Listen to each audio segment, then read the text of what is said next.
পর্তুগালের কথা আসলেই আমার খুব আবেগ ঘন, আমার মানে বলতে গেলে আমার চোখে পানি আসে। মানে সে ক্রিস্টিয়ানো রোনাল্ডোর খুব মারাত্মক ভক্ত, বিগ ফ্যান। মানে Portugal Croatia, Portugal golden generation 2.0 আমরা বলতেছি, ক্রোয়েশিয়া বেলজিয়ামের মতো আরো একটা মানে শক্তির শেষ পর্যায়ে চলে এসছে।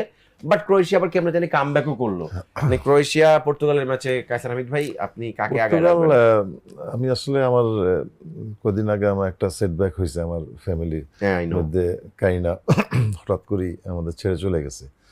তো পর্তুগালের কথা আসলেই আমার খুব আবেগ ঘন, আমার মানে বলতে গেলে আমার চোখে পানি আসে। মানে সে ক্রিস্টিয়ানো রোনাল্ডোর খুব মারাত্মক ভক্ত, বিগ ফ্যান। মানে যখনই খেলা থাকতো মানে পর্তুগালে, মানে আমাকে সবসময় ডাকতো যে আব্বু একসাথে খেলা দেখবো।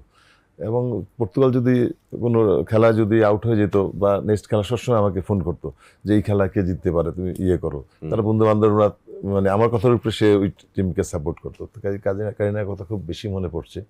তো এখন ডেফিনেটলি আমি চাবো যে পর্তুগাল জিতুক আর কি।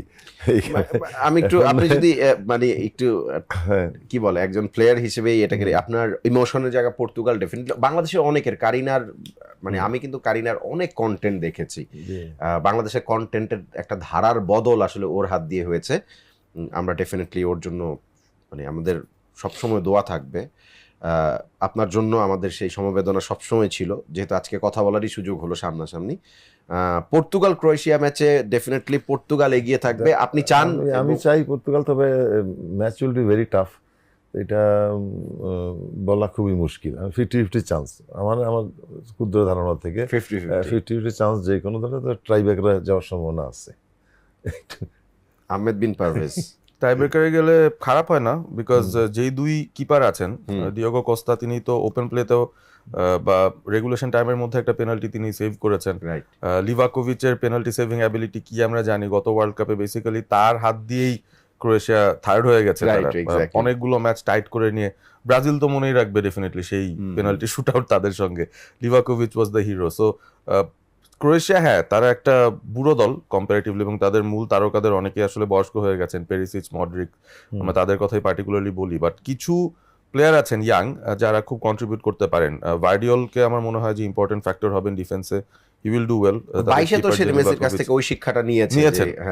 ম্যানচেস্টার সিটি থেকে আর ভুল করা আরো বেশি ম্যাচিউরড হয়েছেন। আমার মনে হয় তার একটা কন্ট্রিবিউশন ডেফিনেটলি থাকবে। আর পর্তুগালের যে সমস্যা সেটা হচ্ছে তারা যথেষ্ট পরিমাণ, ওর কোনোই সমস্যা নাই, খুবই ভালো দল। একটাই সমস্যা আমি যেটা বুঝি সেটা হচ্ছে মানে তারা টিম খেলতে পারে না। মানে যেটা হচ্ছে আমরা 2026-এ সেটা বলছি যে লিওনেল মেসির জন্য দলটা খেলে, আর্জেন্টিনা দলটা মেসিকে নিয়ে ফাইনালে যাইতে চায়, আর পর্তুগাল দলটা হচ্ছে কোনো একটা জায়গায় ক্রিস্টিয়ানোকে ডিজাইন করে। বাট আমি পার্সোনালি এটা বিলিভ করি যে পর্তুগাল যদি ভালো জায়গায় যেতে হয় তাকে ক্রিস্টিয়ানোকে ওন করেই যাইতে হবে। তাছাড়া এই দলটা খুব বেশি দূর যাইতে পারবে না, কারণ রবার্তো মার্টিনেজ এমন কোচ, সে তো ক্রিস্টিয়ানোকে বাদও দিতে পারবে না টিম থেকে। এটা যদি কার্লো আনচেলত্তি হইতো তাহলে ওয়ার্ল্ড কাপ স্কোয়াড ঘোষণার সময় নিতই না, বা বলতো যে না তোমাকে CR7 কে নিতই না, যে ভাই না এটা তোমার জন্য এই ওয়ার্ল্ড কাপ না, এটা ডিফারেন্ট ওয়ার্ল্ড কাপ হইতে যাচ্ছে। যেটা নেইমারকে নানান চাপে সে নিছে, কিন্তু খেলায় তো আর না। হ্যাঁ ওটাই, তার জায়গায় ঠিক আছে মানে। বাট মার্টিনেজের ক্ষেত্রে সেটা হবে না। মার্টিনেজ বেলজিয়ামের গোল্ডেন জেনারেশন কেও কিভাবে মানে নষ্ট করে ফেলেছিল সেটাও আমরা দেখেছি। সো এই ম্যাচে এক্সট্রা টাইম যাবে, আমি চাই না সেটা যাক। আমি চাই এত লম্বা এমনি রাত জেগে এত লম্বা খেলা জিতুক, এটা চাই। বাট আমার কাছে মনে হয় যে আজকে ওরা টিম হিসেবে খেলে ফেলতে পারে পর্তুগাল। হ্যাঁ, এবং Joao Felix, Cristiano Ronaldo upfront কাজে দিচ্ছিল, but Rafael Leao from the bench খুব ভালো ইম্প্যাক্ট রাখছে। সো রাফায়েল লিয়াও যদি স্টার্টও করে আজকে, I won't be surprise. Rafael Leao start করা উচিত আসলে, অ্যাজ এ লেফট উইঙ্গার। একটা থ্রেড দরকার ওদের, ডিফারেন্ট কাইন্ড অফ থ্রেড দরকার।